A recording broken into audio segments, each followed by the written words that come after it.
Hello guys, आज कुछ नया लेके आए हूँ। बहुत बार ऐसा लगता है कि हम प्रश्न पूछते हैं और हमको जवाब नहीं मिलता है, या हम किसी के द्वारा प्रश्न पूछते हैं। तो गाइस वही सब चीज़ें लेकर के मैं आती हूँ। उसको हम कभी उल्टा करके प्रश्न पूछते हैं, कभी सीधे सीधे पूछते हैं क्या तुमने खाना खाया। कभी कभी हम ये पूछ सकते हैं कि क्या खाना तुम्हारे द्वारा खाया गया, या क्या खाना तुमने खा लिया, ऐसा भी तो पूछते हो। तो उसी प्रकार के प्रश्न लेकर के मैं पेशियों की अगली सीरीज में मैं फिर से आपके सामने आ गई हूँ। और अब शुरू करते हैं अपन पेशियों के क्वेश्चन टैग वाले क्वेश्चन कैसे बनाएंगे। तो गाइस क्वेश्चन तो दो प्रकार से होते हैं, टू टाइप्स होते हैं। पहला वो होता है जिसमें केवल आंसर यस और नो में दिए जाते हैं, है ना।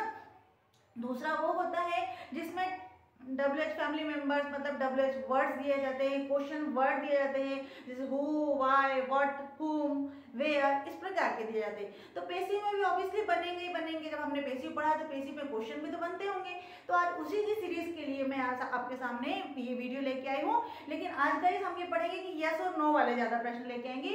और मैं दोनों को साथ में इसलिए लेके चलती हूँ एक्टिव से पेशिव में चेंज करते समय, ताकि आप उसको अच्छे से सीख जाओ, स्कूल लेवल से भी और आगे के फ्यूचर में भी आपके काम आ जाएंगे।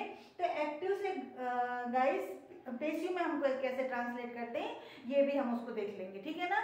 और प्रश्न कैसे बनाते हैं। तो इसके बाद की सारी सीरीज अपनी 2-3 सीरीज क्वेश्चन को लेकर के आने वाली है। अभी इसमें यस और नो वाले क्वेश्चन आएंगे, आगे चल के who, whom, by whom, where, what, why, इन सब से लेके आऊंगी, ठीक है ना। मॉडल का मैं पहले पढ़ा चुकी हूँ, और जितने भी पेशिव है टेंस में वो मैं पढ़ा चुकी हूँ। थोड़ा अभी बहुत बचा है, ये इम्परेटिव सेंटेंस भी बचे हुए हैं, है ना, तो उनके लिए। लेकिन आज अपन किसको टाइम दे रहे हैं, क्वेश्चन को दे रहे हैं। तो गाइस शुरू करते हैं बिना लेट किए हुए। चलिए ओके, तो क्वेश्चन बनाना है passive of interrogative sentence. Interrogative sentence मतलब जिनमें हम क्वेश्चन बनाते हैं, जो क्वेश्चन पूछा है, चाहे वो लेंथी क्वेश्चन हो चाहे छोटे क्वेश्चन, है ना। चलिए तो अपन एग्जामर से शुरू करते हैं, बिल्कुल सीधी चीजें से। डू और डज रहेगा, हालांकि उसको मैं कल लेकर के आती हूँ या नेक्स्ट वाले वीडियो में लेकर के आती हूँ, ठीक है। चलिए तो एग्जामर से शुरू करते हैं अपन। मुझे ऐसा लगता है गाइस एग्जामर बहुत सरल है, इसलिए मैं इससे शुरू करती हूँ ताकि बच्चों को तकलीफ नहीं हो, बहुत इजी गोइंग हो सीखने में उनके लिए। इन अंडरस्टैंडिंग इतनी अच्छी है उन लोगों की कि लगे कि इंग्लिश बोझ नहीं है, इंग्लिश सीखी जा सकती है, इंग्लिश सीखी जा सकती है। ये मैंने किस सेंटेंस में बोला है, किस सेंटेंस में बोला है, किस वॉइस में बोला है, प्लीज आप कमेंट बॉक्स में जरूर बताएंगे, ठीक है। चले तो आगे बढ़ते हैं। अब एक्टिव में पहले देख लेते हैं। तो एक्टिव में हम प्रश्न कैसे पूछते हैं एग्जामर के साथ, am I writing a page, क्या मैं एक पेज लिख रही हूँ, ठीक है ना। लेकिन उसको पेशिव में कैसे बोलेंगे। तो पेशिव में देखो एम रखा हुआ है, लेकिन अब हमको पेशिव में ध्यान रखना है गाइस कि अब जो हमारा ऑब्जेक्ट आ रहा है, ऑब्जेक्ट की तरह से उसकी हेल्पिंग वर्ब लेंगे। देखो यहाँ पे अ पेज आया, एग्जामर की श्रेणी चल रही है, अ पेज आया मतलब एक पेज आ गया, तो उसके लिए हेल्पिंग वर्ब कौन सी लग जाएगी, इज लग जाएगी, है ना। यहाँ पे एम के साथ आई लगा था तो ये बिल्कुल सही था। अब हम पेज लगाए, is a page, being, being क्यों लगाया, क्योंकि देखो एग्जामर मतलब कौन सी श्रेणी थी, ये सीरीज थी प्रेजेंट कंटिन्यूअस की, है ना, प्रेजेंट कंटिन्यूअस की, प्रेजेंट कॉन्टिन्यूअस की थी, ठीक है ना। यहाँ पे समझ में कंटिन्यूअस टेंस वाली, है ना, कौन सी टेंस के लिए था ये, तो उसमें एग्जामर लगता था और आईएनजी लगता था। तो ये हम पढ़ चुके हैं, तो अपन क्वेश्चन के लिए फिर से ध्यान देंगे। तो हम लगाएंगे is a page being written by me, क्या एक पेज मेरे द्वारा लिखा जा रहा है, क्या एक पेज मेरे द्वारा लिखा जा रहा है। गाइस यहाँ पे आपको समझ में आ रहा है कि यस और नो ही आंसर देना है, यस, ठीक है। तो आगे बढ़ेंगे। इज ही प्लेइंग फुटबॉल, क्या वह फुटबॉल खेल रहा है, फिर प्रेजेंट की श्रेणी आ गई, क्या वह खेल रहा है। तो football is being played bye her, him या हर, क्या उसके द्वारा फुटबॉल खेली जा रही है। तो हम उसको कैसे बनाएंगे, ये फुटबॉल है, ऑब्जेक्ट है, इसको यहाँ पे ले आया, इज इसलिए ले आया कि फुटबॉल के लिए आया। Is football being played by him, football by him, by लगा के हिम लगा दिया। क्यों लगा दिया, क्योंकि वो लड़का है, लड़का है, लड़के के लिए अपन ने ही का हिम लगा दिया। Is football being played by him, यहाँ पे थोड़ा सा गलत हो गया, बाय हिम, क्या फुटबॉल उसके द्वारा खेली जा रही है ना, यहाँ पे ठीक हो जाएगा, करेक्शन कर दिया मैंने। Are they singing a song, क्या वे गाना सुन रहे हैं, क्या वे गाना सुन रहे हैं। गाना क्या उनके द्वारा सुना जा रहा है ना। तो अ सॉन्ग को अपन सामने ले आएंगे और अ सॉन्ग चूंकि एक है इसलिए हमने कौन सी हेल्पिंग वर्ब लगा दी, इज लगा दी। इसके साथ में हमने बीइंग लगा दिया, क्यों, क्योंकि कंटिन्यूअस में चल रहा है। इज अ सॉन्ग बीइंग सं bye them, is a song being सं बाय देम, क्या एक गाना उनके द्वारा सुना जा रहा है। तो देखो यहाँ पे जो ए है ना, इसका यहाँ पे देम हो गया, ये सॉन्ग है तो इसका यहाँ पे सॉन्ग हो गया, इसकी हेल्पिंग वर्ब यहाँ आ गई। ये सिंगिंग का तो बीइंग लग गया, और पैसिव की पहचान है वर्ब की थर्ड फॉर्म लगाना। बस यहाँ तक क्लियर हो गया, बहुत इजी है, बस उसको आराम से पढ़ते चलना चाहिए, बिल्कुल धीरे धीरे धीरे समझेंगे, ठीक है ना। नेक्स्ट अपन लेते हैं वॉजर वर्ब। अब आपको गाइस पता होगा वॉजर वर्ब कहाँ की हेल्पिंग वर्ब थी, पास्ट कंटिन्यूअस की, है ना। तो पास्ट कंटिन्यूअस में वाज वर्ब और वर्ब की फर्स्ट फॉर्म और आईएनजी। गाइस इन सब चीजों को पढ़ने के पहले आपको टेंस का जानना बहुत जरूरी है। अगर आपने टेंस नहीं जाने हैं पूरी तरह से, पहले टेंस को बहुत अच्छे से क्लियर कर लो, पूरे 12 के 12 टेंस को, एज वेल एज मॉडल को भी। मॉडल में भी अगर ऐसा लगता है कि आप वहाँ पे कहीं अटक रहे हो तो पहले उसे कंप्लीट कर लीजिए और फिर उसे इन पे आइए, तो आपको ये बिल्कुल चुटकी बजाते में आपका हो जाएगा, ठीक है ना गाइस। तो वॉज वर्ब के साथ में अपन बीइंग लगाएंगे और आईएनजी को हटा देंगे और फिर थर्ड फॉर्म लगाएंगे। अब देखेंगे अपन इससे शुरू होने वाले प्रश्नों को। गाइस यहाँ तक क्लियर हो गया, वॉज वर्ब कहाँ ला रहे हैं, पास्ट की कंटिन्यूअस में। तो पास्ट की कंटिन्यूअस में क्या था, वॉज वर्ब प्लस वर्ब की फर्स्ट फॉर्म देन आईएनजी था।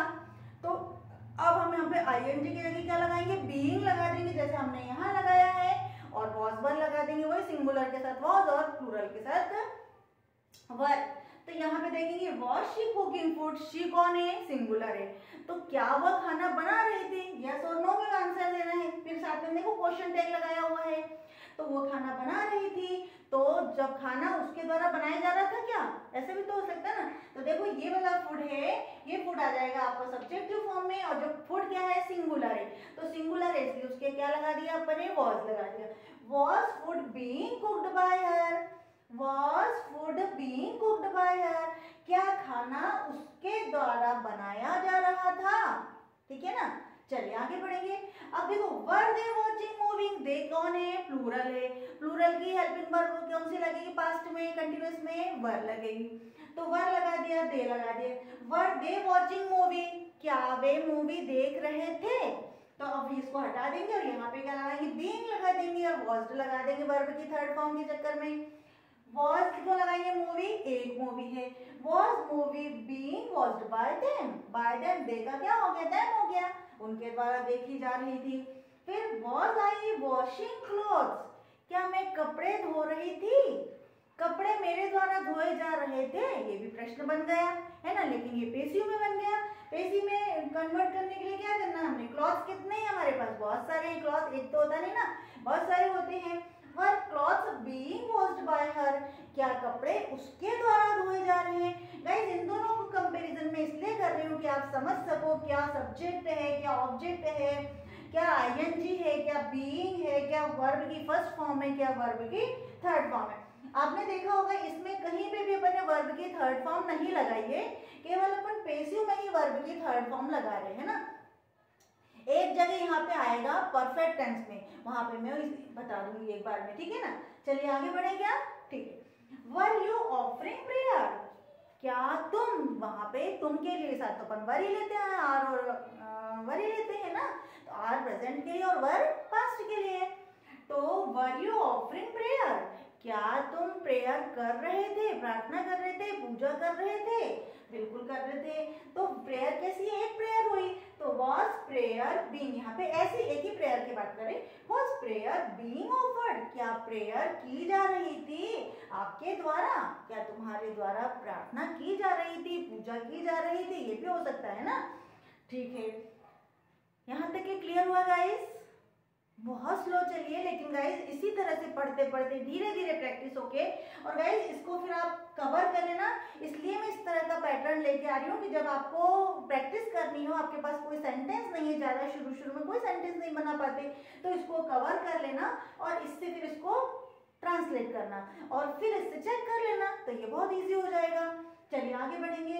अब गाइस मैंने अभी बताया ना कि आपको केवल पैसिव में वर्ब की थर्ड फॉर्म ली जाती है, लेकिन एक जगह और वर्ब की थर्ड फॉर्म ली जाती है। बताओ जल्दी से कहाँ? यस, परफेक्ट टेंस में। जितने भी प्रेजेंट परफेक्ट टेंस हो सकते हैं, पास्ट परफेक्ट टेंस हो सकते हैं और फ्यूचर परफेक्ट टेंस होती है, वहां पे हम क्या लेते हैं? वर्ब की थर्ड फॉर्म लेते हैं परफेक्ट में, है ना। तो वहां पे जब परफेक्ट में लिया जाता है, ध्यान से सुनना गाइस, जब परफेक्ट में एक्टिव होता है तो पैसिव बना देता है कि आपको याद करना चाहिए पुराने नियम, तो हम क्या बनाएंगे? परफेक्ट कंटिन्यूअस, बीन लगा देते हैं, हैव बीन लगा देते हैं ना, यानी एक प्रकार से हैव बीन लगा देते हैं, कंटिन्यूअस तो नहीं कह सकते उसको, बीन लगा देते हैं उसमें, है ना, क्योंकि थर्ड फॉर्म का सब मामला कहता है। चलिए, has he written a book, क्या उसने एक बुक लिख चुका है, या वो एक पुस्तक लिख ली है उसने। अब बुक किसके द्वारा लिखी गई? उसके द्वारा। तो पूछना पड़ेगा क्या पुस्तक उसने लिखी है ना, ठीक है। तो अपन क्या पूछेंगे? देखो हैज आया पुस्तक के लिए, पुस्तक एक ही है, तो यहाँ पे उसका हैज से उससे कोई मतलब नहीं, यहाँ पे ही था इसलिए लाया और यहाँ पे बुक एक है इसलिए लाया, है ना। Has a book, has a book been written by him, क्या उसके द्वारा पुस्तक लिखी गई? यस।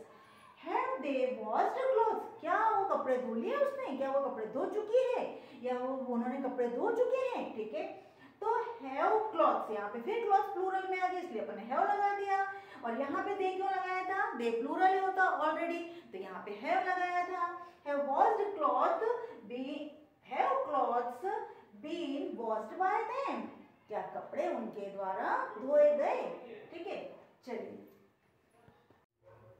अब गाइस ये देखना, हैव यू टेकन फूड, क्या तुमने खाना खा लिया है, तो बोलना खाना आपके द्वारा खा लिया गया है क्या, ठीक है। देखिए, has food been taken by you, क्या खाना तुम्हारे द्वारा ले लिया गया है, ठीक है ना। यहाँ पे देख लेते हैं, had she send a mail, अब देखो हैड भी बताया था मैंने, हैड पास्ट का हो जाता है तो वो एक जैसे हो, इसलिए मैंने उसको साथ में इंक्लूड कर दिया, है ना।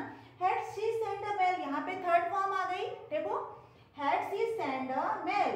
अगर आप चाहो तो इसके साथ में पहले फार्मूला लिख सकते हो, बट प्रश्न में मेरे को ऐसा लगता है कि इतना जरूरी नहीं होता, अगर अपन रेगुलर पैसिव वॉइस पढ़ते चले आए हैं तो गाइस इसमें इतनी हेल्प मिल जाती है ना।